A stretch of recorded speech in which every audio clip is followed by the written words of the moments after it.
In a frozen Minnesota town, an old father begged in the snow beside his German shepherd, demanding justice for the son who had lost both legs. Everyone knew his story, but no one dared challenge Alder Crown Industries, the company that kept much of Pinehaven employed. Then Rowan Cade, a lonely former Navy SEAL grieving his wife, stopped and noticed that Morrow the German shepherd seemed to recognize something others had missed. A leaking roof soon led Rowan toward a missing witness, a bypassed safety system, and evidence that challenged the official accident report. Then 8 missing minutes surfaced, along with signs that someone desperately wanted the truth buried. But while Morrow helped one family fight for justice, the loyal shepherd was also quietly leading Rowan back toward life. Before we begin, tell us where you're watching from, and please like this video and subscribe if you believe loyalty can change a life. Early December came to Pinehaven, Minnesota, 3 weeks ahead of anyone's liking. Snow lay bright across the roofs surrounding the town square, softening the brick storefronts and burying the curbs beneath clean white banks. Evergreen wreaths hung from lampposts. Red ribbons snapped in the northern wind. Through the windows of Millie's diner, amber light spilled across the sidewalk, making the little restaurant look warmer than any place had a right to look at 9 degrees above zero. Rowan Cade noticed none of it at first. At 40, the former Navy SEAL was the sort of man people noticed even when he preferred otherwise. He stood 6'1", broad through the shoulders, with the solid, disciplined build of a man who still trained regularly but no longer had anything to prove with muscle.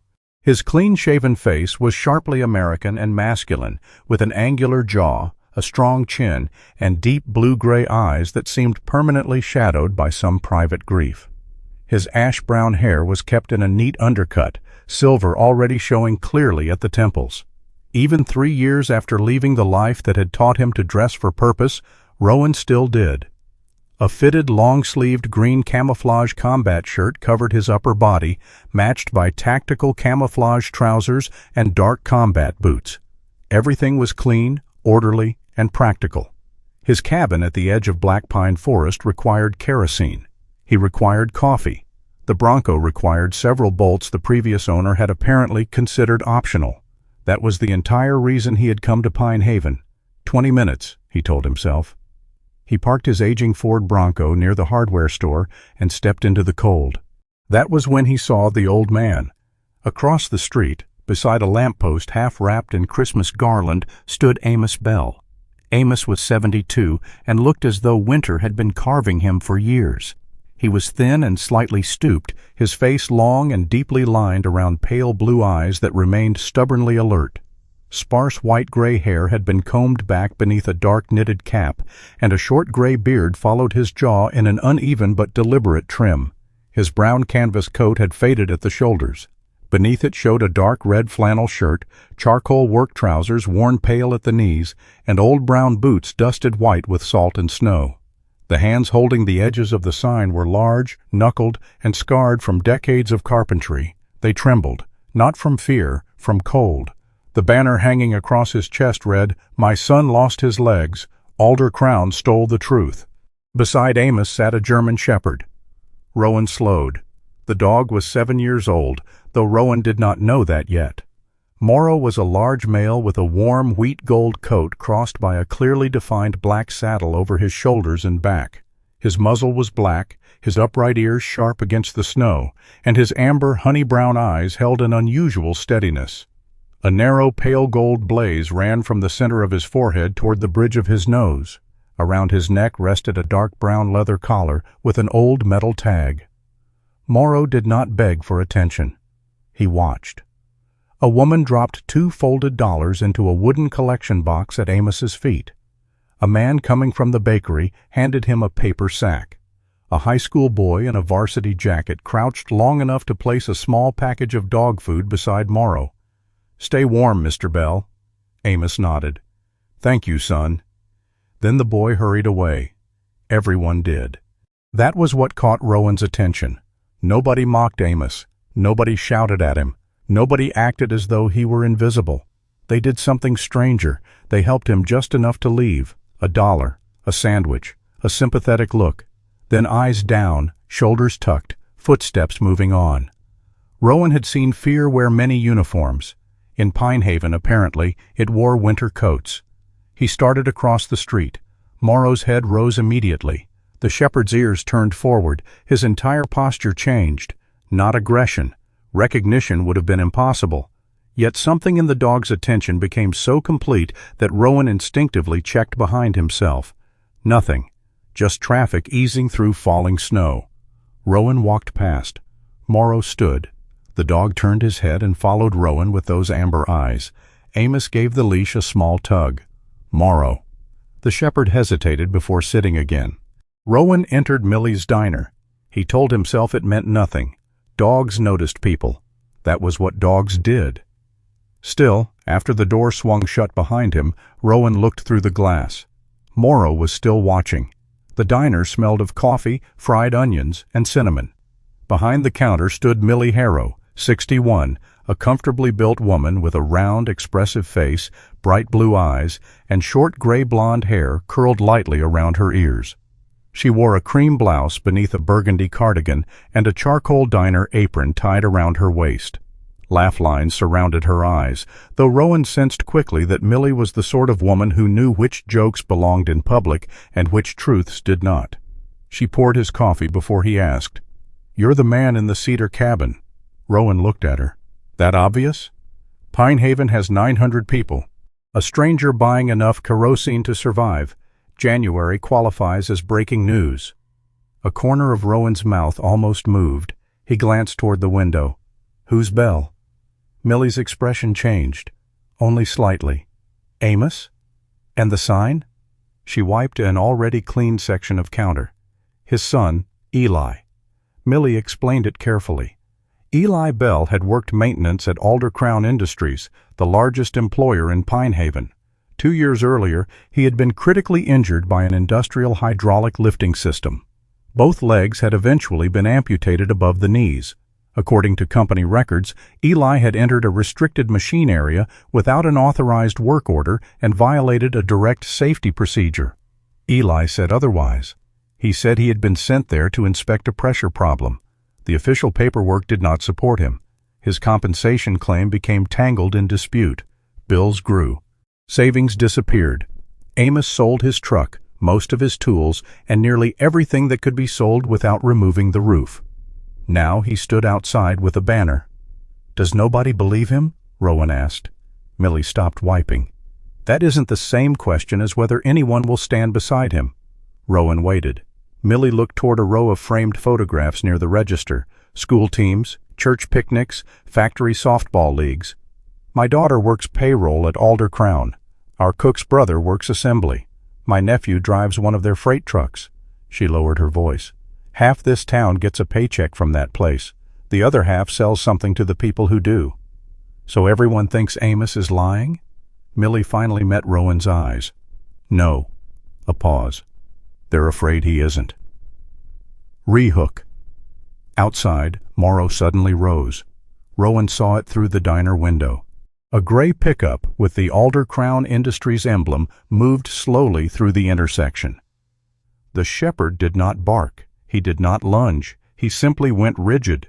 His ears flattened slightly, and his gaze followed the truck until it disappeared beyond the courthouse. Then Morrow looked at Amos. The old man placed one weathered hand against the dog's neck. Even through the glass, Rowan could see the gesture was familiar. Not correction. Comfort. Rowan stared at the empty intersection. "Does he always do that?" Millie followed his gaze. Her answer came after a beat too long. "I've seen him do it before." That was all she said. And for reasons Rowan could not yet explain, it was the first thing that day he carried with him after finishing his coffee. By late afternoon, the temperature had dropped further. Rowan had bought his kerosene, coffee, bolts, and a length of weather stripping. I was almost clear of Pinehaven when he spotted 2 figures moving along the shoulder. Amos. Morrow. The wind had strengthened, driving fine snow across the road like smoke. Amos leaned into it. Morrow stayed close to his left side, occasionally pressing his body against the old man's leg when the gusts struck hardest. Rowan drove another 100 yards, then muttered something impolite to himself. He stopped. Backing the Bronco toward them, he lowered the passenger window. "Get in." Amos stared at him. "We're all right. You're walking in blowing snow.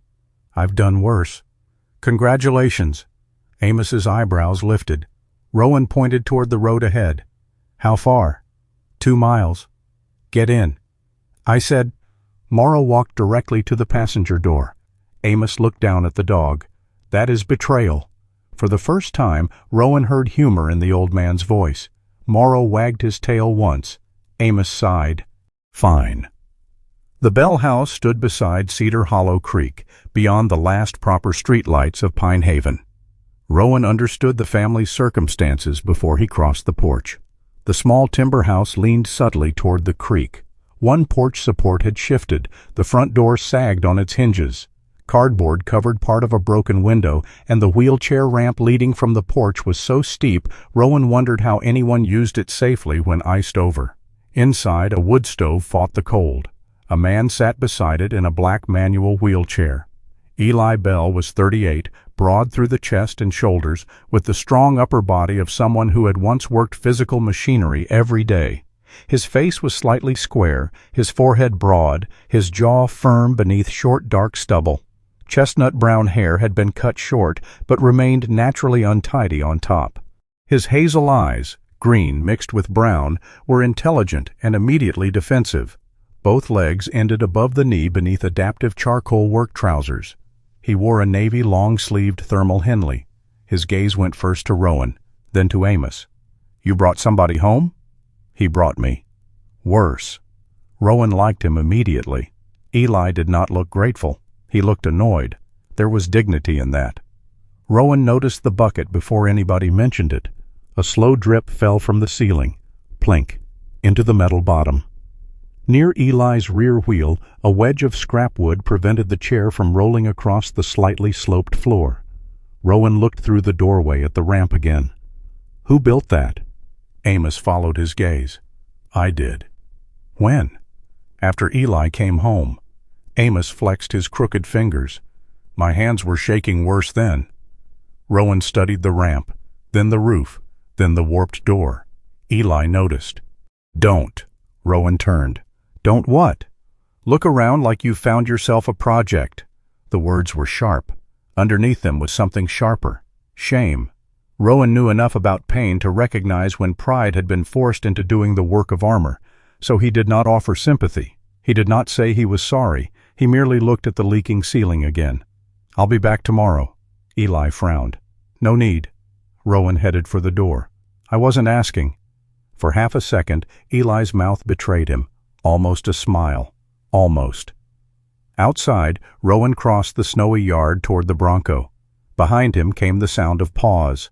Morrow trotted all the way to the gate. "Morrow!" Amos called. The shepherd stopped. Rowan climbed inside. Before starting the engine, he looked through the windshield. Morrow stood behind the wooden gate, black saddle dusted with snow, amber eyes fixed on him. The dog did not whine, did not paw the fence, did not ask to follow. He simply watched Rowan drive away as though waiting for something Rowan himself had not yet decided. And for once, the former SEAL did not feel relieved to be heading back toward an empty house. Rowan Cade returned to Cedar Hollow Creek shortly after sunrise. The temperature had dropped overnight, leaving the snow dry enough to squeak beneath his boots.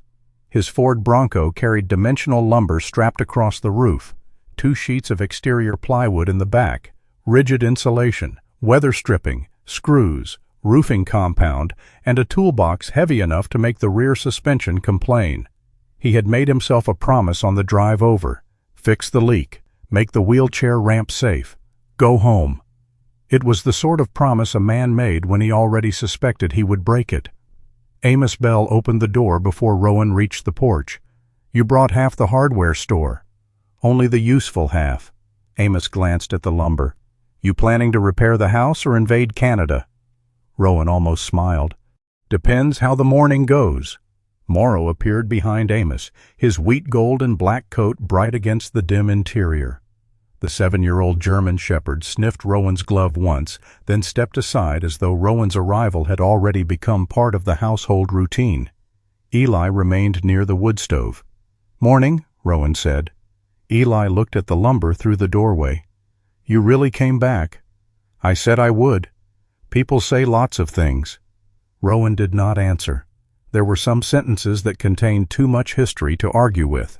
He started with the roof. The leak above the bucket was not caused by one missing shingle.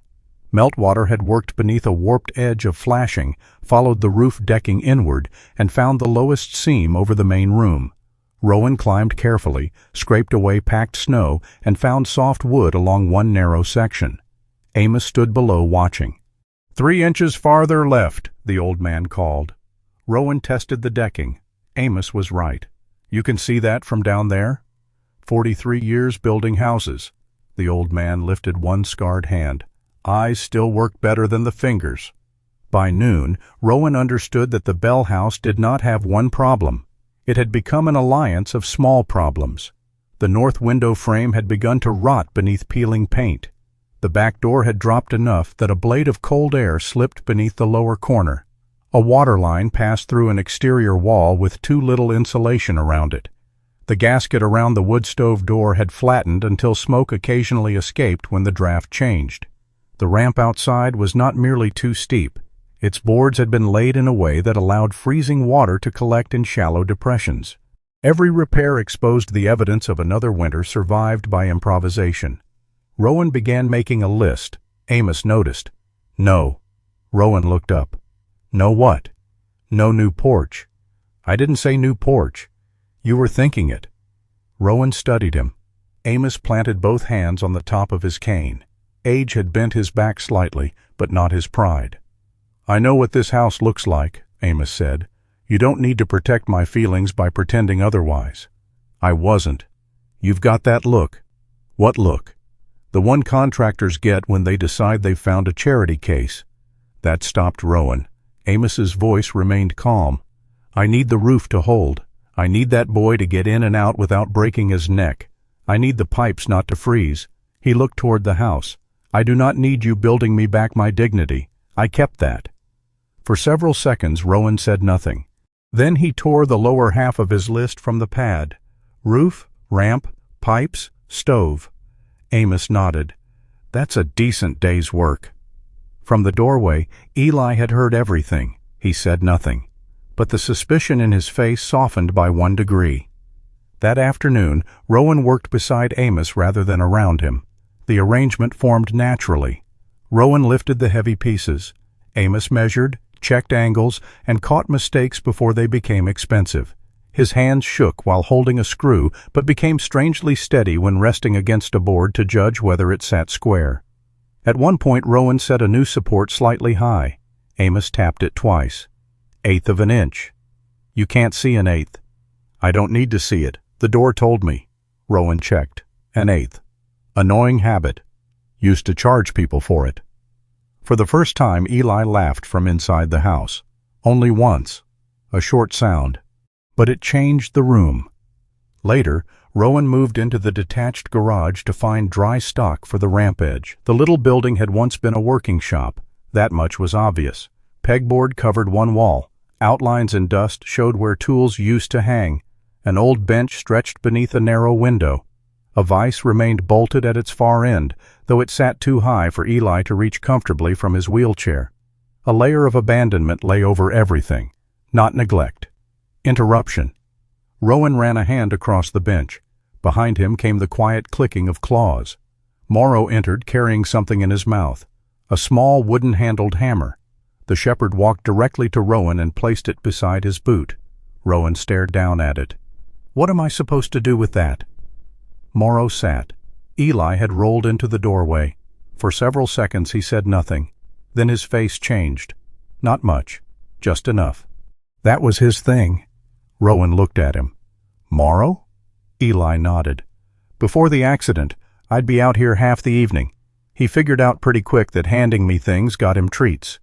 You trained him to fetch tools? Only light ones. Pliers, rags, screwdrivers. Morrow nudged the hammer closer to Rowan. Eli smiled despite himself. He always cheated with the hammer because it got him 2 treats. The laugh that followed was fuller than the one before. Morrow's tail struck the floor. For a few seconds the garage did not feel abandoned at all. Re-hook. Then something stranger happened. Rowan picked up the hammer and set it on the workbench. Morrow immediately took it back. He did not return it to Rowan. Instead, the shepherd carried it across the garage and stopped beside Eli's wheelchair. Morrow raised his head and waited. Eli's smile disappeared. His hand hovered above the wooden handle. For 2 years, much of his life had been organized around what he could no longer do. Could not climb. Could not kneel beneath machinery. Could not walk across a shop floor. Could not return to the job that had defined most of his adult life. Morrow apparently had not received the memo. To the dog, Eli was still the man who worked with his hands. Eli slowly took the hammer. Morrow sat down, waiting for his treat. Eli looked away sharply. Rowan pretended not to see the moisture forming in his eyes. "Dog has terrible timing," Eli muttered. "No," Rowan said quietly. "Maybe his timing is the only thing around here that still works."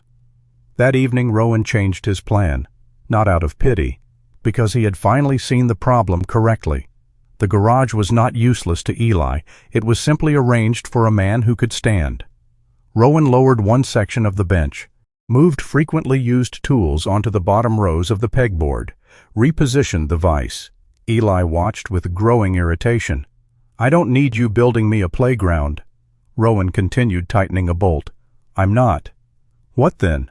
Rowan nodded toward the Bronco outside. "I need somebody who knows carburetors." Eli stared at him. "That thing fuel injected?" "No." "What year is it?" Rowan told him. Eli grimaced. "Good Lord." "What?" "Nothing. Bring it in." The next hour changed something between them. Eli listened to the Bronco idle. Had Rowan increased the throttle, asked for a screwdriver, Morrow immediately brought the wrong one. "Traitor," Eli told him. After a few adjustments, the engine settled into a smoother rhythm. Rowan climbed behind the wheel and tapped the accelerator. "Better." "It was running rich." "I knew that." "No, you knew it ran badly." Rowan pulled cash from his wallet. Eli's expression hardened immediately. "No." "You fixed it." "You've spent all day fixing my house." "That was my choice." "I'm not taking your money." Rowan put the bills on the lowered workbench. "If you don't, next time I'll find another mechanic." Eli looked offended. "You wouldn't." "Try me." Amos, watching from the garage door, wisely said nothing. After a long silence, Eli took the money. Not charity, payment. It mattered. Over the following days, Rowan continued working through the house. He insulated the vulnerable pipe. Amos helped rebuild the ramp at a safer grade. They replaced the stove gasket and corrected the back door. And during those hours, Eli began speaking more. Not about himself at first, about tools, engines, mechanical failures. Eventually, the conversation reached Aldercrown. Rowan did not ask about the truck Morrow had reacted to in town. He asked something else. "Who signed the incident paperwork?" Eli stared at a socket in his hand. "Gavin Strake." The name arrived without hesitation. Gavin was 49, Eli explained, the plant safety supervisor, a broad-shouldered man with a square, clean-shaven face, close-cropped brown-gray hair, and the controlled manner of someone who rarely raised his voice because authority usually did the work for him. He wore the company's slate-gray insulated jacket almost year-round and had built a reputation for remembering every rule when it protected the company. "He came to the hospital," Eli said. "When?" "Same night." "What did he want?" "To know why I went into the lift bay." "And why did you?" Eli's jaw tightened. "Because somebody told me the hydraulic pressure was dropping and wanted it checked before shift change." "Who?" "That's the problem." Eli rubbed a hand across his face. "I remember the radio. I remember the warning light. I remember thinking I'd be in and out." His voice lowered. "Everything after that comes back in pieces." Rowan did not push. "What does the report say?" "That nobody sent me." Outside, wind brushed snow against the garage wall. Eli stared toward the open toolbox. There was one person close enough to know more. Rowan waited. "Deke Lawson." "Who's that?" "Worked maintenance with me." "Still at Aldercrown?" "No." Eli's eyes narrowed slightly. "He left Pinehaven a few months after I got hurt." "Where'd he go?" "No idea." That night Rowan returned alone to his cabin beneath Black Pine Forest. The silence met him at the door. A woman's scarf still hung at the back of one closet, Claire's. He had moved it twice in 3 years and thrown it away, neither time. Rowan sat at the kitchen table without turning on the radio. The day replayed itself strangely. Not the roof. Not Eli's story. The moment with the hammer. A dog remembering a man as he had been before everyone else learned to see the wheelchair first. Rowan looked toward Claire's scarf. Some things survived because nobody knew how to let them go. Others survived because somebody remembered what they were for. Before sunrise the next morning, Rowan was already pulling on his boots. He returned to the Bell house earlier than usual. This time there was no lumber tied to his Bronco, no insulation in the back, no roofing compound. When Eli opened the garage door, Rowan asked only one question. "Tell me everything you remember about Deke Lawson." Rowan Cade did not call what he was doing an investigation. He disliked the word. Investigations belonged to detectives, attorneys, people with badges, people with offices and filing systems, and a reason to ask strangers difficult questions. Rowan had none of those. What he had was a name, Deke Lawson, and a feeling that the name had been sitting in the dark for too long. He began with the ordinary places. Millie Harrow remembered Deke as a man who drank bad coffee without complaint and always left exact change. He used to sit at the inn booth after second shift, she said. Never talked much unless Eli was with him. The owner of Pinehaven Hardware remembered selling Deke furnace filters, machine oil, and once an absurd amount of duct tape. He said it fixed everything except bad marriages. The old newspapers at the Pinehaven Gazette offered less.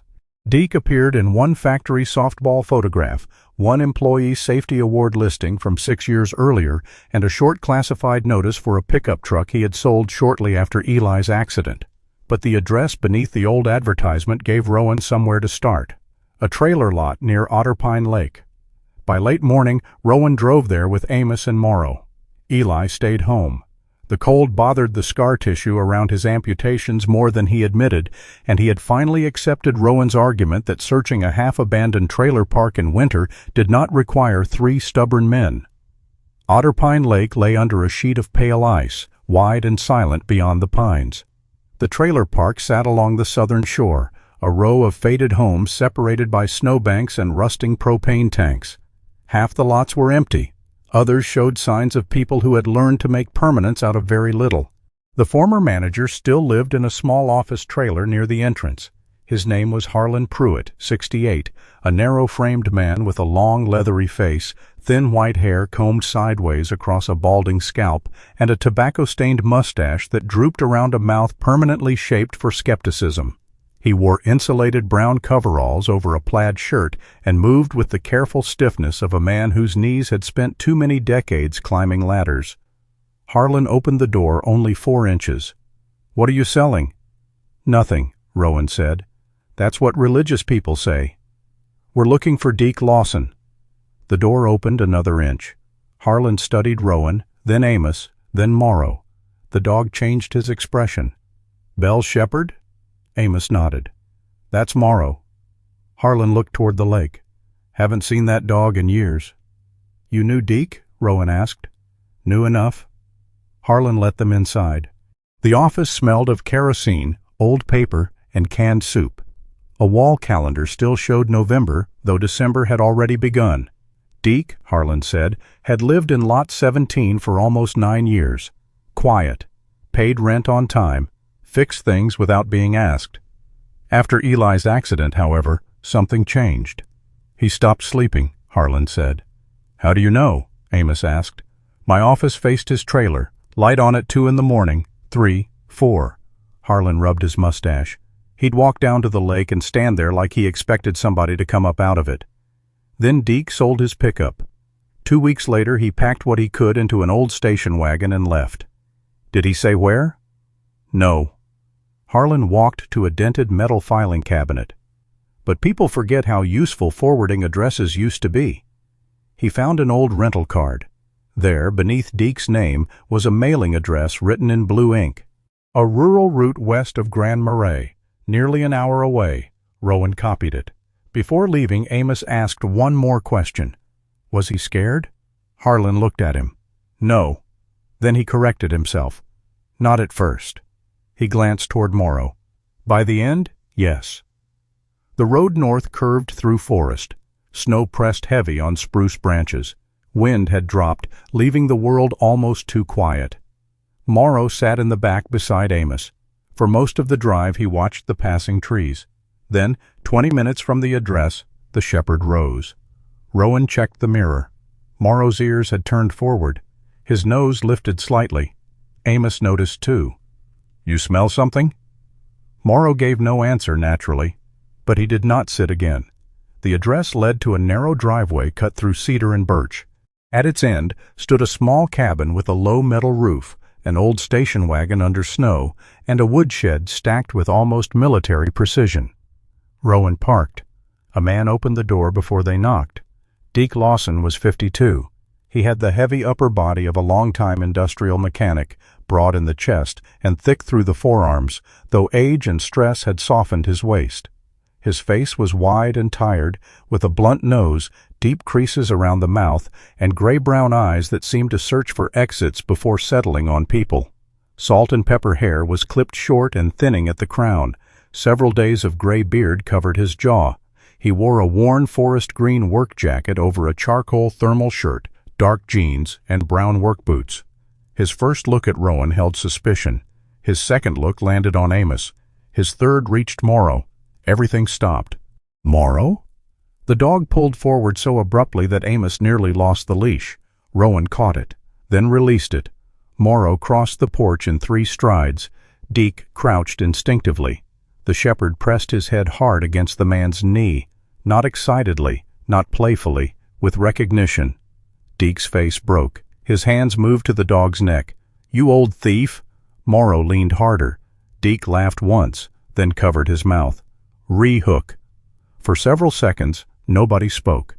Then Morrow did something Rowan had never seen him do. The shepherd stepped back, looked directly at Deke, and gave one short, low whine. Deke froze. His right hand closed around the edge of his jacket. That sound, he whispered. Amos frowned. What? Deke stared at the dog. He did that the night before I left Pinehaven. Morrow sat. Deke looked suddenly older. I was packing the station wagon. He came to the lot with Eli's father. Amos shook his head. I don't remember that. You stayed in the car, snowing hard. Deke swallowed. Morrow wouldn't come inside. He just sat at the steps and made that same sound. The old mechanic looked down at his hands. I thought he wanted a biscuit. His laugh came out empty. Maybe he knew I was running. The moment was irrational in the way grief sometimes was. Nobody claimed the dog understood guilt. Nobody needed to. What mattered was that Deke did, and after that, he opened the door wider. Come in. Inside, the cabin was spare. A table, 2 chairs, a wood stove. No photographs, no decorations. The home of a man who had chosen not to put down roots where they could be pulled up again. At first, Deke refused to discuss Aldercrown. Then he began correcting small details. Eli had not been careless. The lift system had been losing hydraulic pressure intermittently for weeks. Maintenance reports existed. Eli had filed at least one personally. A major order was behind schedule, and plant management had been pushing everyone to keep production moving until the weekend shutdown. What failed? Rowan asked. Deke stared into his coffee. Safety interlock. Failed? No. A pause. Bypassed. Amos's fingers tightened around his cup. Who did it? I don't know. Rowan watched Deke closely. The man's breathing changed. But? Deke looked at him. I know Eli didn't. How? Because I was with him when we found it. Deke explained that earlier in the shift, he and Eli had noticed the interlock showing inconsistent status. Eli wanted the bay isolated immediately. A supervisor told them production would stop after the active run. Later, Deke saw Gavin Strake near the control cabinet. He could not prove Gavin changed anything. He would not claim he had. But Gavin was there. And when the accident happened, the lift behaved as though the protection sequence had not fully engaged. Afterward, Deke was called into a meeting. A typed statement waited on the table. It said Eli had entered the restricted area without authorization. It said no maintenance request had been issued. It said Eli had violated procedure. "They wanted you to sign?" Amos asked. Deke nodded. "Did you?" "No." Amos exhaled. Then Deke added, "I didn't do anything better. He received a severance offer. He took it. He left. I told myself I had a mortgage, told myself I wasn't the one who changed the system, told myself nobody would listen anyway." His eyes moved toward Morrow. "You can make a coward sound reasonable if you give him enough time." Rowan did not contradict him. "What else?" Deke rubbed both hands over his face. "There was a camera." Amos leaned forward. "In the bay?" "Mounted above the test corridor. It wasn't security. Engineering used it to review machine cycles." "What happened to the footage?" "Company said the unit malfunctioned that day." "You believe that?" "No." "Why?" Deke looked directly at Rowan. "Because I checked that camera before noon." Silence filled the cabin. "It was working." "Do you have a copy?" "No." "Know who does?" "No." That should have ended the conversation. Instead, Rowan stood. Deke looked alarmed. "That's it?" "For today." "You're not going to tell me what I should do?" "No." Deke waited. Rowan zipped his coat. "You don't have to become a hero." He nodded toward Morrow. "But this time, don't disappear." They returned to Pinehaven near dusk. Rowan noticed the Bell garage door before Amos did. The lower latch hung crooked. Fresh splinters showed around the frame. Rowan stopped Amos with one arm. "Stay here." Morrow's body tightened. Rowan approached the garage alone. The door had been forced. Inside, drawers stood open. A storage shelf had been disturbed. But the power tools remained. So did Eli's small radio. Nothing obvious had been taken until Amos stepped inside and looked toward the far cabinet. The file box. Gone. A cardboard records box containing copies of Eli's incident paperwork, insurance correspondence, and old medical billing statements had disappeared. Rowan called the sheriff's office. Deputy Leah Mercer arrived 20 minutes later. She was 37, athletic without being bulky, with a square, composed face, green-gray eyes, and dark blonde hair pulled into a low, practical ponytail. Her winter sheriff's uniform was dark olive brown beneath a heavy-duty jacket, and her movements carried the calm efficiency of someone who had learned not to confuse certainty with professionalism. She examined the latch, photographed the splintering, measured a partial boot print near the side wall, asked who knew the documents were kept there. "Half the family," Amos said. "Anyone else?" Amos looked at Rowan. Rowan answered carefully. "We've asked some questions about Eli's accident." Leah's eyes sharpened. "To whom?" Rowan told her. She wrote everything down. No accusations, no dramatic conclusions. By the time she finished, darkness had settled over Cedar Hollow Creek. "I can document a burglary," Leah said. "I cannot document motive without evidence." Rowan nodded. "That's fair." "Good." She closed her notebook. "Keep it that way." After she left, Rowan stood in the garage doorway. Nothing valuable had been stolen in the ordinary sense. The expensive tools were untouched. The small cash envelope in a drawer remained. Someone had come for paper. Only paper. Behind him, Morrow stood silent beside Amos. Rowan looked towards the broken latch. Someone knew questions were being asked, and somewhere in Pinehaven, those questions had frightened the wrong person. The morning after the break-in, Rowan Cade replaced every lock on the Bell property. He started with the garage, then the back door, then the kitchen entrance. By noon he had mounted 2 motion-activated lights beneath the eaves, reinforced the weakest door jamb with longer structural screws, and moved the remaining copies of Eli's paperwork into 3 separate envelopes. One stayed with Amos. One went into a locked compartment at Rowan's cabin.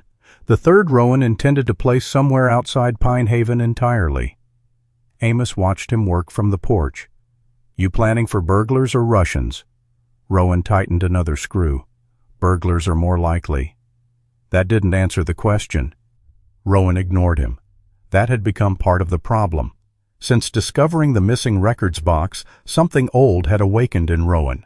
Roots mattered again. Doors mattered. Sight lines. Distances between buildings.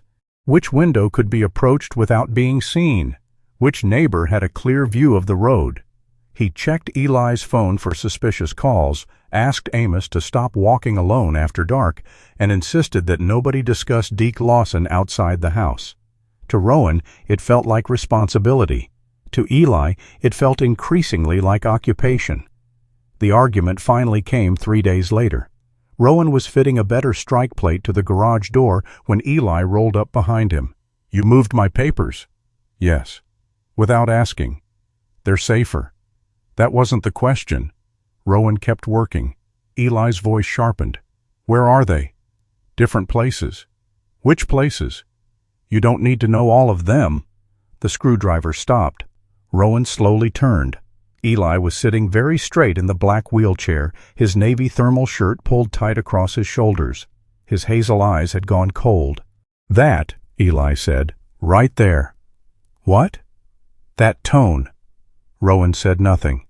"The one that says everybody else should shut up because the man who used to kick doors for a living has a plan." Amos was in the kitchen. He became extremely interested in washing the same coffee mug twice. Rowan stood. "You had somebody break into this garage." "I noticed." "They took records connected to your accident." "Also noticed." "So I'm making sure it doesn't happen again." Eli gave a humorless laugh. "You think this is one of your missions?" "No." "You're acting like it." Rowan's jaw tightened. Eli rolled closer. "This is my house, my accident, my name on those papers. I'm trying to protect you." "No. You're trying to control everything around you so nothing can surprise you." The words landed harder than Eli could have known. Rowan's face closed. Eli saw it and continued anyway. "You see something broken and you go after it." He pointed toward the house. "The roof." Toward the ramp. The porch. Toward Rowan's Bronco. The truck. Then toward himself. "Me." Rowan's voice became dangerously quiet. "I never said you were broken." "You didn't have to." Silence filled the garage. Morrow lay near the workbench, head raised. Eli looked at Rowan for a long moment. "Did it ever occur to you that sometimes people don't need you to repair them?" Rowan said nothing. "Sometimes," Eli said, quieter now, "they just need you to stay." That was worse. Rowan placed the screwdriver on the bench. He walked out. Amos did not stop him. Neither did Eli. Morrow did, or tried to. When Rowan opened the Bronco door, the German shepherd slipped past Amos and jumped into the passenger footwell. "Morrow," Amos called. The dog looked back once, then sat down. Rowan stared at him. "You're not helping." Morrow blinked. Rowan drove away. His cabin stood beneath black pines heavy with snow. By nightfall, a small storm had begun moving over the forest, not violent enough to threaten anything, just persistent enough to erase tracks. Morrow lay several feet from Rowan's wood stove. He had eaten half a bowl of kibble and then decided the rug was more important. Rowan sat at the kitchen table. He should have returned the dog. Instead, he poured coffee he did not want and stared at the dark window. Eli's words would not leave him alone. Sometimes they just need you to stay. Rowan had once known how to stay. Claire had taught him. She had been the rare person who never seemed impressed by the resume that intimidated everyone else. To Claire, being a Navy SEAL had been something Rowan did, not what he was. 3 years earlier, she had died on a rain-dark road 40 miles outside Norfolk. A distracted driver crossed the center line. There had been no enemy, no warning, no objective, no decision. Rowan could make quickly enough to change the outcome. He had not even been in the car. That had never stopped his mind from creating alternate versions. If he had driven her, if he had called 5 minutes earlier, if she had left later, if he had noticed the weather, if. Rowan rose and crossed the room. A narrow drawer beneath the old sideboard resisted before opening. Inside lay a faded blue scarf. Claire's. Beneath it was a photograph. Claire stood beside Rowan on a summer pier, one hand holding her hair against the wind. She had been smiling at whoever held the camera. Rowan had been looking at her. He had forgotten that detail. Rehook Morrow rose from the rug. The shepherd approached without hurry. Rowan expected him to sniff the photograph. Instead, Morrow stopped beside the open drawer. His nose moved once toward the scarf. Then he backed away. He returned to the rug and lay down. No pawing, no whining, no demand for attention, just distance. Rowan stared at him. Something about that small refusal unsettled him. Everyone Rowan had known after Claire died had tried to do something. Talk, encourage, distract, fix. Morrow did none of it. The dog seemed content to let grief exist in the room without demanding that it become anything else. Rowan sat on the floor beside the table, not beside Morrow, several feet away. The wood stove clicked as it cooled between burns. For the first time in years, Rowan allowed himself to remember Claire without trying to solve the memory. He finally understood what Eli had been trying to tell him. Presence was not the lesser form of action. Sometimes it was the harder one. Rowan returned Morrow the next morning. Eli was in the garage. Rowan stopped beside the doorway. "I moved your files without asking." Eli looked up. "Yes." "I shouldn't have." Another pause. "No." Rowan nodded. That was the apology. Eli accepted it in the same language. "Coffee?" "Yeah." Nothing else needed repairing between them that morning. They spread replacement copies of the accident paperwork across the lowered workbench. The missing box had been inconvenient, not catastrophic. Hospitals, insurers, and agencies held originals or duplicates of much of the material. The break-in had taken paper, not history. Rowan began arranging the documents chronologically. That was when a number bothered him. 2:14 p.m. According to the official incident summary, the hydraulic lift bay had been shut down and secured at 2:14. Eli stared at the line. "That can't be right." "Why?" "The accident was later."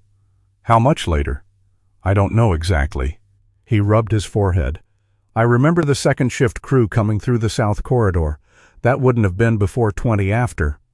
Rowan looked again at the timestamp. A discrepancy was not proof. He knew enough to know that. What he did not know was what industrial systems recorded independently. Deke did, or at least Deke knew someone who would. 2 days later, they met Owen Voss in a roadside cafe west of Pinehaven. Owen was 56, slightly under average height, and lean enough that his navy quilted jacket hung loosely from narrow shoulders. His face was long and thoughtful, with a high forehead, pale blue eyes behind thin rectangular glasses, and neatly parted silver-gray hair. I was clean-shaven and spoke with the measured patience of a man who disliked saying anything he could not defend with data. For 17 years, Owen had worked on control systems at Alder Crown. He had left months before Eli's accident after repeatedly clashing with management over deferred maintenance. That history had made him cautious rather than bitter. Rowan showed him the paperwork. Owen read in silence. Then he drew a simple diagram on a paper napkin. "One machine can leave several clocks behind," he explained. "Power consumption, control logs, pressure alarms, maintenance entries, reset events, replacement records." "People think you need one perfect record," Owen said. "You don't." He tapped the napkin. "You need records that were created for different reasons. If they disagree with the same story in the same direction, that matters." Owen found the first useful inconsistency in an old energy consumption report Alder Crown had previously submitted as part of routine regulatory reporting. The production line's power draw remained elevated beyond 214, not enough to prove the lift itself was moving, but enough to make the claim of a completely secured shutdown worth questioning. Rowan looked at Eli. Eli was already looking at the page. For the first time, he did not look helpless. He looked angry in a useful way. Owen removed his glasses. "You need an attorney before you start asking for anything else." Deke provided a name, Mara Ellison. Mara was 44, a labor and insurance attorney based in Duluth. She was slim, poised, and slightly taller than average, with an oval face sharpened by high cheekbones, dark brown eyes, and shoulder-length brown hair that curved lightly inward and was usually tucked behind one ear when she worked. She wore a charcoal wool coat over a cream turtleneck, black tailored trousers, and practical leather ankle boots. She did not possess the theatrical confidence Rowan associated with television lawyers. Mara listened more than she spoke. When she finally spoke, everyone else tended to stop. She spent nearly an hour reviewing what they had: Deke's recollection, Owen's preliminary technical concerns, Eli's records, The disputed timestamp, the missing paperwork, the information about the operational camera. Then she closed the folder. We don't have a case yet. Amos shifted unhappily. Morrow raised one hand. But we have enough inconsistencies to ask questions they are legally obligated to take seriously. Eli leaned forward. What happens now? Now we stop treating this like a mystery. Morrow looked around the table. We preserve evidence. We request records through proper channels. We reopen what can be reopened, and nobody goes looking for secret files in anybody's office. Her eyes moved briefly toward Rowan. Rowan almost looked offended. Almost. Within days, Mara sent formal preservation notices and began the process of challenging the earlier handling of Eli's claim. Alder Crown responded through counsel. Their answer concerning the camera arrived on a gray Monday morning. Mara read it twice, then handed it across the table. The footage from the week of Eli's accident, the letter stated, was no longer available. It had been overwritten under routine retention procedures. Eli stared at the page. For 2 years, a sentence like that would have ended things for him. Another locked door, another official answer, another reason to stop.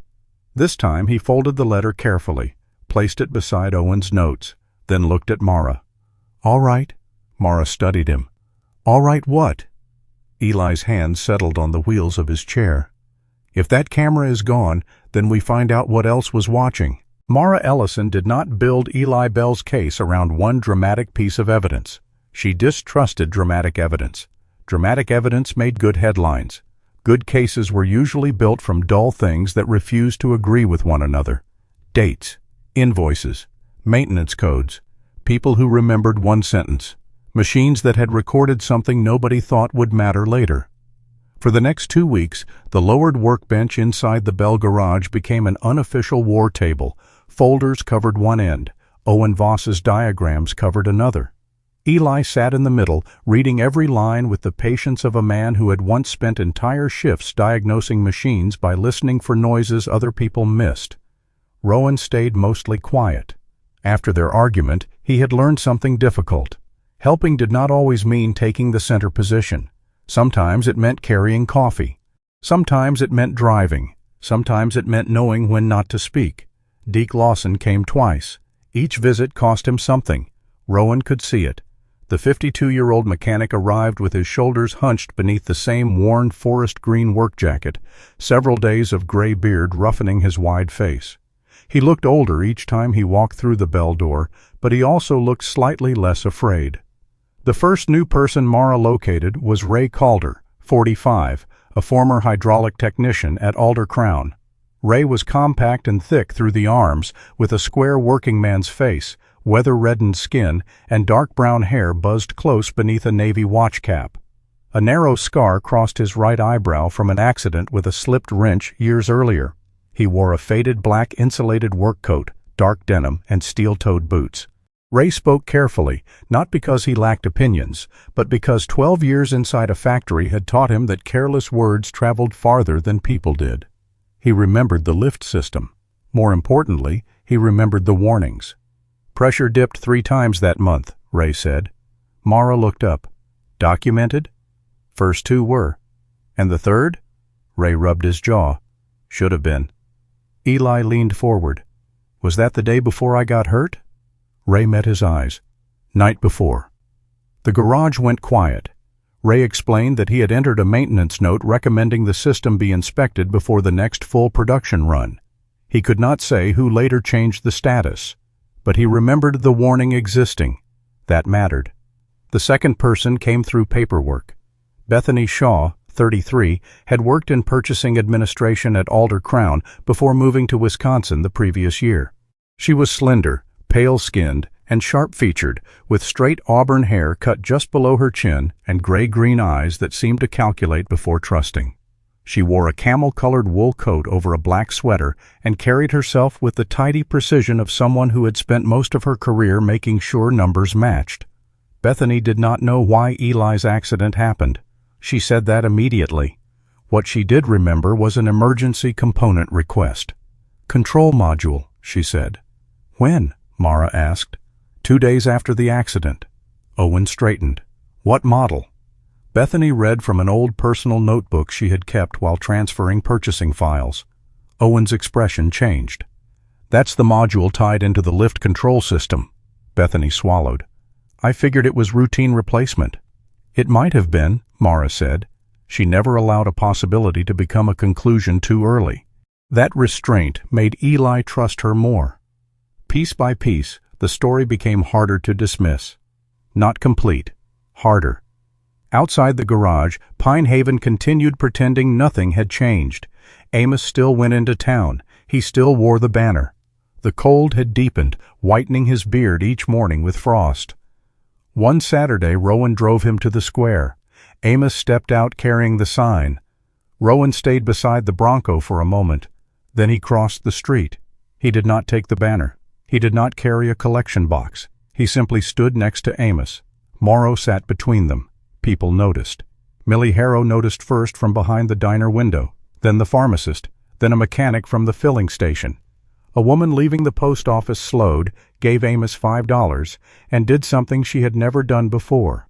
She remained there. A few minutes later, a retired schoolteacher stopped. Then a young factory worker wearing an alder-crown jacket stood at the edge of the sidewalk for almost 10 minutes without saying a word. Nobody gave a speech. Nobody started chanting. But for the first time, Amos was no longer visually alone. That seemed to matter more than the money. Hook Morrow was the one who noticed the man across the street. The shepherd's head lifted. Rowan followed his gaze.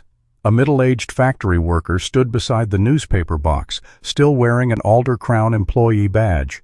He was crying, not openly, just one gloved hand pressed against his mouth while he stared at Amos's banner. Then he crossed the street. He did not give Amos money. Instead, he removed his employee badge, turned it over, and wrote a phone number on the back. He slipped it into Amos's hand. "I can't talk here." Then he walked away. Amos stared at the badge. Rowan did not ask who the man was. Not there. Not yet. But something had changed.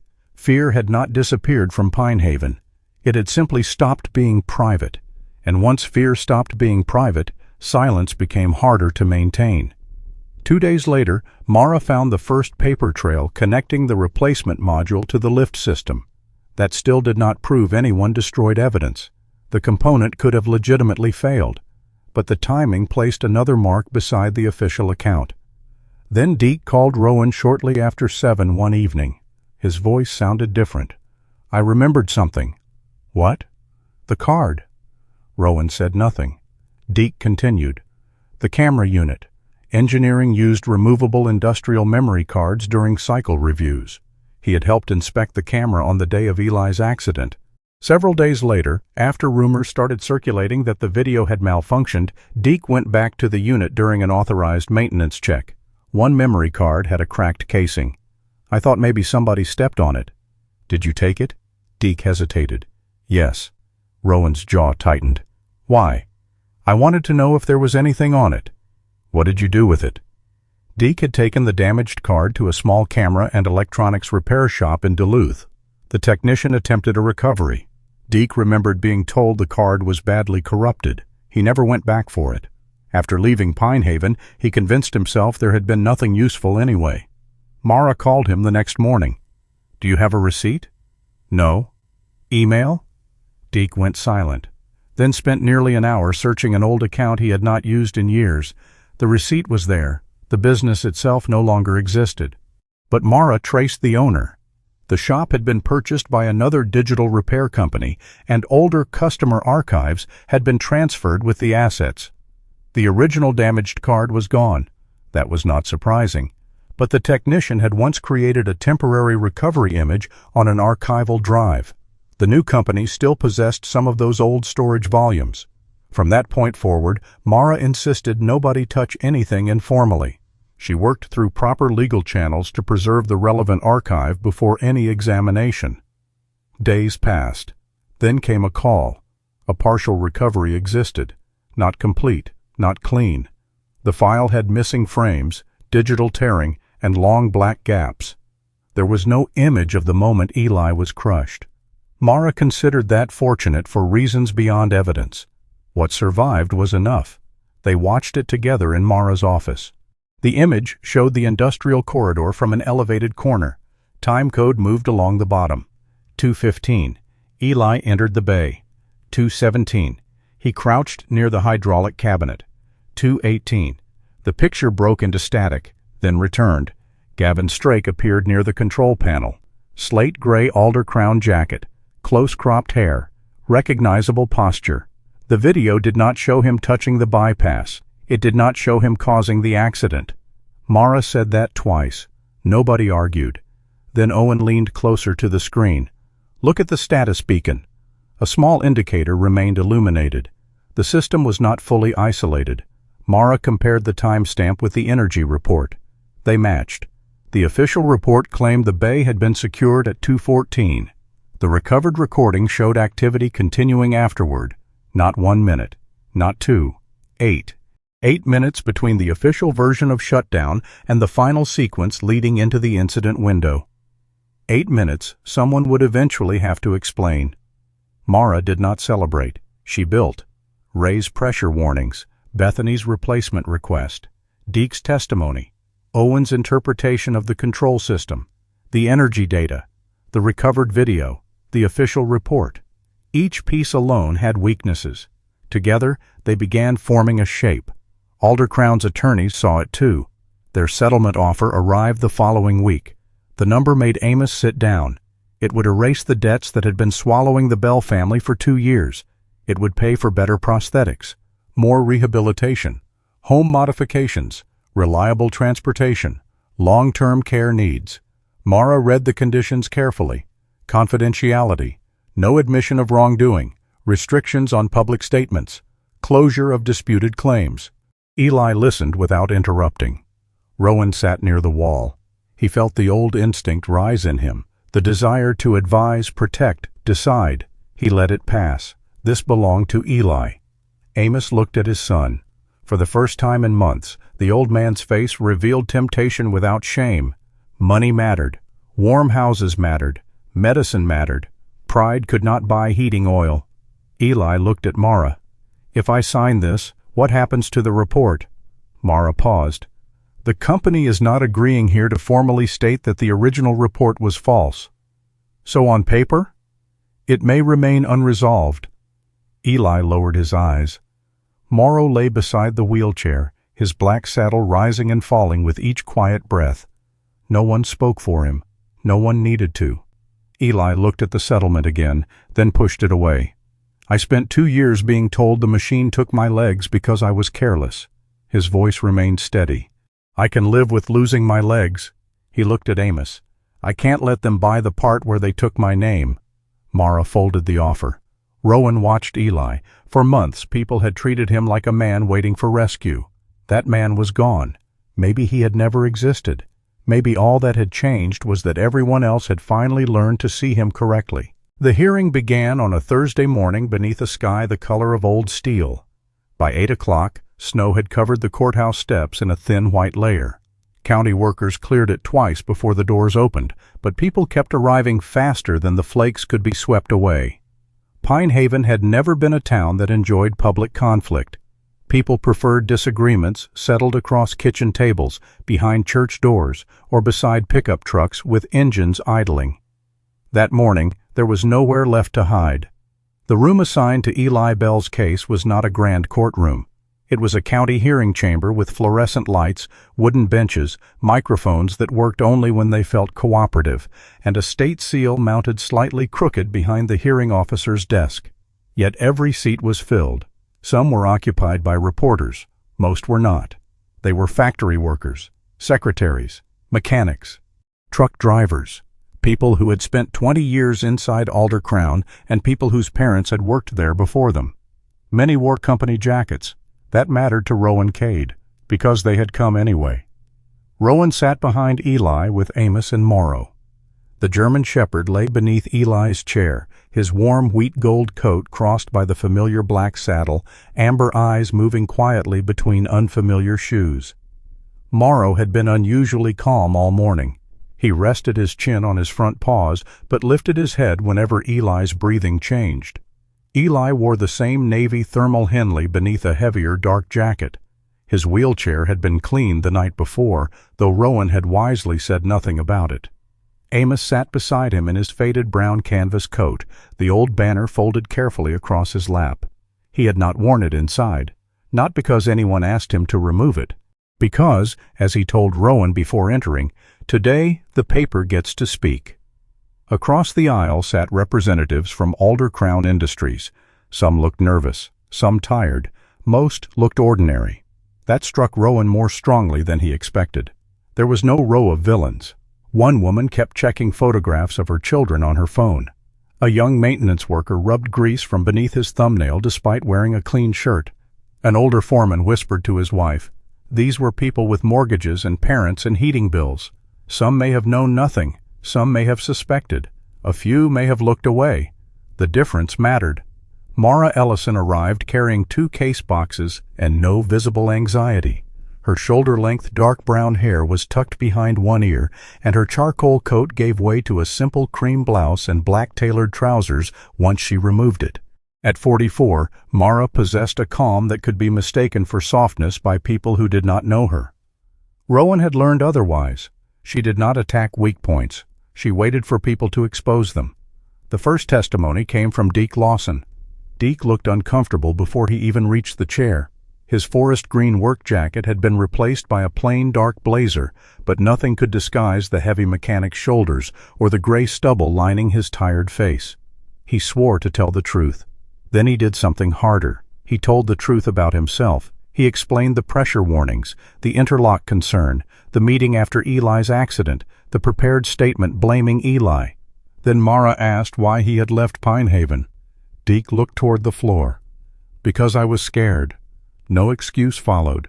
He did not mention his mortgage, did not mention the severance package until asked, did not tell anyone he had been powerless. "I knew what they wanted the story to be," Deke said, "and I knew parts of it weren't true." Mara asked, "Why didn't you say that then?" Deke swallowed. "Because saying it would have cost me something." A pause. "And staying quiet cost Eli more." The room became still. Eli looked at Deke for several seconds, then gave one small nod. Deke saw it. That was the only forgiveness offered. It seemed to be enough. Ray Calder followed. He confirmed the earlier pressure warnings and the maintenance note recommending inspection before continued full operation. Owen Voss came next. He spoke without drama. That made his testimony difficult to dismiss.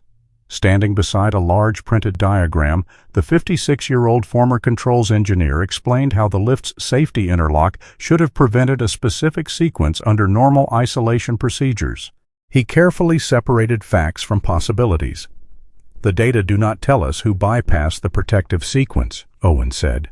"They tell us the system behaved in a way inconsistent with the final report's description of a fully secured shutdown." Mara displayed the independent power record. Then the recovered camera timestamps: 2:14, 2:15, 2:17, 2:18, different systems, different purposes, the same inconvenient minutes. Rehook. Then Mara introduced an email nobody in the Bell family had seen before. It had surfaced during the expanded document production after the earlier evidence was preserved. The sender was not Gavin Strake. It came from Martin Vale, the plant operations manager at the time of the accident. Martin was 53, a tall, narrow-shouldered man with thinning sandy gray hair, a long, clean-shaven face, and the weary posture of someone who had spent too many years balancing production targets against problems he hoped would remain small. Former employees described him as polite, numbers-driven, and deeply conflict-averse. A man more likely to postpone a difficult decision than make a cruel one directly. The email had been sent less than 3 hours before Eli was injured. It did not order anyone to disable a safety device. It did something subtler and more believable. It told supervisors the line could not miss the end-of-day output target and instructed them to defer all non-critical shutdowns until the current production run was complete. The room seemed to change temperature. Rowan watched the workers in alder crown jackets. One man closed his eyes. Another looked at the floor. The email did not reveal a conspiracy. It revealed pressure, the kind people understood, the kind that could travel downward until someone decided a warning was not serious enough. Mara let the silence do the work. That was the moment the story stopped being about one evil man. It became about choices, small ones, reasonable-looking ones, dangerous ones. Gavin Strake took the stand after lunch. He looked almost exactly as Eli had described him months earlier, 49, broad-shouldered, square-faced, clean-shaven, with close-cropped brown-gray hair and pale gray eyes. His slate-colored work jacket had been replaced by a dark suit, but his controlled manner remained unchanged. Gavin did not appear cruel. He appeared careful. Mara asked about the official shutdown time.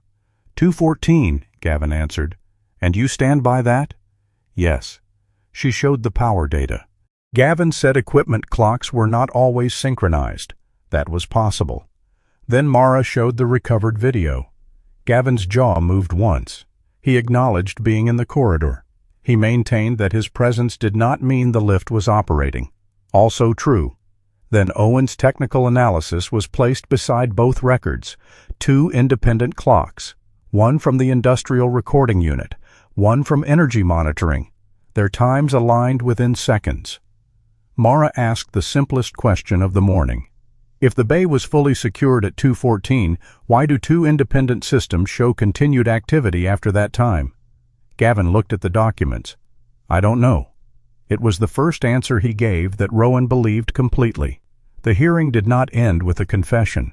Reality rarely did. Instead, it produced something harder to dismiss. A pattern. The state's safety inquiry expanded. The workers' compensation dispute was reopened under the accumulated evidence. Alder Crown's original narrative, that Eli entered the bay entirely on his own initiative after a fully completed shutdown, could no longer stand unsupported. Weeks passed. Then the formal outcome arrived. The finding assigning sole responsibility to Eli was withdrawn. His claim was reevaluated. A public settlement followed, negotiated through Mara and the company's counsel. It covered qualifying past medical expenses, part of Eli's lost wages, continued rehabilitation, modifications needed for mobility at the Bell home, and vocational support that could help him build a new working life around the skills he still possessed. Alder Crown also agreed to an independent review of safety procedures related to maintenance shutdowns and production pressure reporting. The company did not close. Hundreds of people did not lose their jobs. That mattered to Eli. Accountability did not require burning down everyone else's livelihood. Gavin and several members of former plant management remained subject to separate internal and regulatory review. Their consequences would belong to another process. What mattered to the Bells was simpler. The sentence defining Eli as the sole cause of his own destruction was gone. On the afternoon the final documents were signed, Amos walked outside the county building carrying his banner. Snow had begun again. A little girl stood near the steps holding her mother's mittened hand. She stared at the sign, then at Amos. "Are you going to wear that tomorrow?" Amos stopped. He looked down at the cloth that had rested across his shoulders through 2 winters. "No, ma'am." "Why?" Amos rolled it carefully. "Because they read it." The girl seemed satisfied. Children often understood conclusions adults complicated. That evening Amos burned the banner behind the Bell house. Not in anger, not as celebration. He placed it inside an old steel burn barrel and touched a match to one corner. Millie Harrow came carrying coffee. Deputy Leah Mercer arrived after her shift, still wearing her dark olive-brown winter uniform and looking uncomfortable at what she called socializing without paperwork. Deke stood several yards from the others until Amos silently handed him a mug. A final visitor was Pastor Samuel Keene, 58, the minister of Pinehaven Community Church. Samuel was a tall, slightly heavy man with warm brown skin, close-cropped salt and pepper hair, a neatly trimmed gray beard, and gentle dark eyes behind round wire-framed glasses. He wore a black wool overcoat over a dark sweater and moved with the patient reserve of someone accustomed to listening to grief without rushing it. For months, he had quietly delivered firewood and grocery vouchers to the Bells while avoiding public statements against Alder Crown. That history was why he stood slightly apart at first. Samuel finally looked at Amos. "I should have stood beside you sooner." Amos watched the flames consume the word truth. "Yes," he said. Samuel nodded. No defense, no sermon. He simply stepped closer to the fire. Morrow lay beside Eli's wheelchair. Rowan stood behind Amos. Nobody applauded. Nobody gave a speech. The banner curled inward, blackened, and collapsed into itself. For 2 years, Pinehaven had looked at Amos Bell and seen an old man who needed help. Food, money, warm clothes. That night, for the first time, they saw something else. A man who had stood in the snow long enough to make an entire town lift its head. Spring came late to Pinehaven.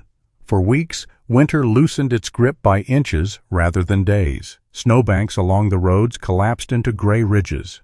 Water began whispering beneath the little bridges that crossed Cedar Hollow Creek.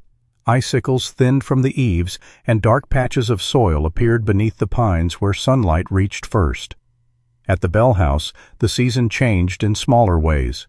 The bucket beneath the old roof leak had disappeared. The wheelchair ramp dried cleanly after thaw. The garage door opened without fighting its frame. And one morning, Eli Bell stood between 2 parallel rails with a pair of prosthetic legs beneath him. He did not look heroic. He looked terrified. The artificial limbs rose from fitted sockets above the knees, mechanical knees locked for the first attempt. Eli's broad shoulders were rigid beneath his navy thermal Henley. His hazel eyes remained fixed on the wooden rail Rowan Cade and Amos Bell had built through the center of the garage. Amos stood 6 feet away. The 72-year-old carpenter had both hands clenched around the head of his cane, though he did not seem to realize it. Rowan stood near the workbench. Morrow sat between them. The 7-year-old German shepherd's warm wheat-gold coat had begun shedding winter fur in ridiculous quantities. Black saddle, upright ears, honey-brown eyes. Everything about him looked serious, except for the tuft of loose undercoat hanging from one flank like he had lost an argument with a pillow. Eli shifted his weight. His left knee buckled. He dropped back onto the waiting chair. Morrow immediately stood. "I'm fine," Eli said. The dog stared at him. "That was for him, not you," Eli told Rowan. Rowan folded his arms. "I didn't say anything. You were thinking loudly." The second attempt lasted longer. 3 seconds, then 5. The prosthetic knees behaved differently from flesh. Eli had to learn where his weight was without the old sensations that once told him automatically. He had to trust pressure against the sockets, the rails beneath his hands, and a body that no longer answered in the language he had spoken for 38 years. He hated it. That was why he kept trying. On the 3rd morning, he took 1 step, then another. The 5th nearly sent him down. The 6th held. When Eli finally lowered himself into the chair, breathless and pale with effort, Amos turned toward the window. His shoulders shook once. Rowan looked down at a loose screw on the workbench and became deeply interested in whether it required tightening. Morrow handled the situation with less dignity. The shepherd exploded into motion, circling Eli, tail striking a cardboard box hard enough to send a tin of washers across the concrete. Metal rings scattered everywhere. Eli stared at the mess. "Perfect." Morrow sneezed. Amos laughed through the tears he had failed to hide. It was not a miracle. 6 steps did not restore 2 legs. Eli still needed his wheelchair for most of the day. His residual limbs became sore. Some mornings the sockets felt wrong. Balance remained work rather than instinct. But 6 steps changed the shape of possibility. Not because Eli was becoming the man he had been before. He was beginning to understand that he did not need to. By May, the garage had become a workplace again. Not the old one, a new one. A lawnmower arrived first. Then a snowblower someone had wisely decided to repair before November. Then a generator. Eli worked seated most of the time, surrounded by the lowered bench, repositioned vise, and tools arranged where his hands could reach them without asking anyone. People began coming because he was good. That distinction mattered to him. An elderly farmer paid him to rebuild a carburetor. A delivery driver brought a faulty starter. A widow from the edge of town asked him to look at an old garden tractor her husband had left behind. Nobody called it therapy. Nobody needed to. Eli charged fair prices. Amos built a small wooden sign for the garage. Bell Small Engine and Repair. The letters were straight except for the final R, which sat a fraction too low. Rowan noticed. Amos noticed Rowan noticing. "Say it." "I wasn't going to." Liar. The sign remained exactly as it was. Amos had his own work again. He no longer stood in Pinehaven asking for enough money to keep the stove burning. Instead, he and Rowan began doing small repair jobs for neighbors. Porch steps, window frames, a sagging shed door. Nothing grand. Amos measured. Rowan lifted. Occasionally, Amos insulted Rowan's understanding of old houses. Rowan considered this evidence of friendship. Pinehaven changed around him too. People began calling Rowan by name. At Millie's diner, the coffee appeared before he asked for it. Sometimes, someone took the stool beside him. For months, Rowan had treated those small interactions as temporary accidents. Eventually, he stopped doing that. He still lived alone beside Black Pine Forest. He still woke some nights with Claire's absence sitting quietly in the room. Grief had not disappeared. It had simply stopped demanding every chair. Re-hook. The first time Rowan realized Morrow had begun making decisions of his own happened on a warm evening in June. Rowan finished helping Amos replace a warped garden gate and drove home just before sunset. Morrow had spent the afternoon lying beneath the maple tree near Eli's garage. Rowan did not invite him. The dog did not follow the Bronco. At least Rowan thought he did not. An hour later, while Rowan was stacking firewood beside his cabin, he heard something moving through the grass. Morrow appeared between the pines. No leash, no urgency. His tongue hung slightly from the side of his mouth. Rowan stared at him. The Bell house was more than a casual stroll away. "What are you doing here?" Morrow walked past him, straight to the porch, then sat beside the door. Rowan checked the road. No Amos, no Eli, nothing. He called the Bell house. Eli answered. "You missing something?" A pause. Then, "He there?" "Yes." "Thought so." "You let him walk through the woods?" "I opened the gate." He decided the rest. Rowan frowned at the dog. "You knew?" "I suspected." Rowan looked down. Morrow waited at the door as though this conversation were wasting daylight. Eli's voice softened through the phone. "He's been watching your truck every time you leave." Rowan said nothing. "Maybe stop assuming every creature needs your permission to care about you." The line went quiet. Rowan opened the cabin door. Morrow walked inside. That evening the shepherd slept in front of the stove. The next morning Rowan drove him back. 2 nights later, Morrow returned again. No one planned it. That was what made it feel true. Summer passed, then September. Morrow developed a rhythm nobody officially established. Some nights he slept beside Eli's chair at Cedar Hollow Creek. Some evenings he rode with Rowan to Black Pine Forest. Sometimes he spent half the morning following Amos around the yard before disappearing into Rowan's Bronco the moment the driver's door opened. Rowan always returned him, until one afternoon Eli stopped him at the garage. "You can quit doing that." Rowan looked at him. "Doing what?" "Pretending he doesn't live in 2 places." Morrow was lying beneath the workbench. At his name, one ear lifted.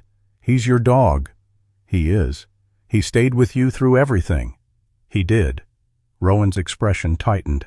Eli understood immediately. "Morrow isn't leaving me." He rolled closer. "He just found somebody else who needs him." "I don't need—" Eli raised a hand. "Don't embarrass yourself." Rowan closed his mouth. Eli looked toward the shepherd. "When I couldn't get out of bed, he stayed. When Dad was out begging, he stayed. When everybody started talking about me like my life was finished, he stayed." Morrow lifted his head. Eli smiled. "That dog has never confused staying with belonging to only one person." Rowan looked at him for a long time. There was no ceremony, no transfer of ownership, no leash changing hands. That night Morrow slept at the Bell house. The following night he slept beside Rowan's stove. Both were home. By late autumn of the following year, Pinehaven had changed enough that Rowan sometimes forgot how it had first looked to him. The first snow arrived quietly. No storm, just white flakes settling over storefront awnings and darkening the surface of Lake Maribel. Rowan walked through town with Morrow beside him. Outside Millie's diner stood a new wooden bench. Amos had made it from cedar. A brass plaque was fixed across the back. The Amos Bell bench. Below it, a town becomes a community when someone finally stops walking past. Amos sat there drinking coffee. Eli sat beside him in his wheelchair, though a pair of prosthetic legs rested naturally beneath the chair's frame for later use. Morrow spotted them. His ears rose. He ran forward. The shepherd pushed his head beneath Eli's hand, received a scratch behind one ear, then leaned against Amos long enough to nearly spill the old man's coffee. "Watch it, criminal," Amos complained. Morrow sat beside them. Rowan kept walking. Not far, just enough. After several seconds, Morrow looked up. He saw Rowan moving through the falling snow. The dog rose, trotted after him, and settled into his familiar place beside Rowan's left leg. Rowan looked down. There had been a time when he believed moving forward required leaving Claire behind. I understood now how wrong that had been. Love was not replaced. Neither was grief. A person simply learned that the heart could hold more than one season at once. Claire was still part of him. So were Amos and Eli. So was Pinehaven. And apparently, so was a stubborn German shepherd who had somehow decided one home was not enough. Rowan walked toward Black Pine Forest as evening lights came on behind him. Morrow stayed beside him. Snow fell softly over the road. For the first time in years, Rowan was no longer going back to an empty house. He was going home. Sometimes the miracle is not that God removes the storm. Sometimes the miracle is that He places someone beside us while we are walking through it. Amos could not change what had happened to his son. Eli could not recover the life he had before the accident. Rowan could not go back to the night Claire died and rewrite the road that took her from him. But none of them were truly abandoned. A stubborn old man kept standing. A wounded son kept choosing dignity. A lonely soldier finally learned that strength was not only about protecting people from danger, but also about staying when there was nothing left to fix. And a faithful German shepherd named Morrow somehow knew when one wounded heart needed to be led toward another. Perhaps that is how some of God's quiet miracles arrive, not with thunder, not with a sign across the sky, but through a stranger who stops walking past, through a hand placed on someone's shoulder, through a meal shared when money is short, through the courage to speak when everyone else is silent, or sometimes through a dog who simply refuses to leave. In everyday life, we may never face a factory hearing or stand beneath a banner in the snow. But every one of us will eventually meet someone carrying a burden we cannot immediately see. A lonely neighbor, an aging parent, a friend who has stopped asking for help, a veteran who seems strong but has forgotten how to come home, a person being judged by a story that was never completely true. We may not be able to solve their problems, but we can stop. We can listen. We can stand beside them. And sometimes that small decision becomes the beginning of a miracle we may never fully understand. If this story reminded you of someone who once stood beside you when life became difficult, share it with someone you love. And in the comments, tell us about the person, or perhaps the animal, who came into your life at exactly the moment you needed them most. Your story may be the encouragement another person needs today. If you believe stories about loyalty, courage, second chances, and the extraordinary bond between people and animals still matter, subscribe to the channel and join us for the next journey. May God bless you and your family. May He give strength to those carrying burdens in silence, comfort to those grieving someone they love, courage to those fighting for what is right, and faithful companionship to anyone walking through a lonely season.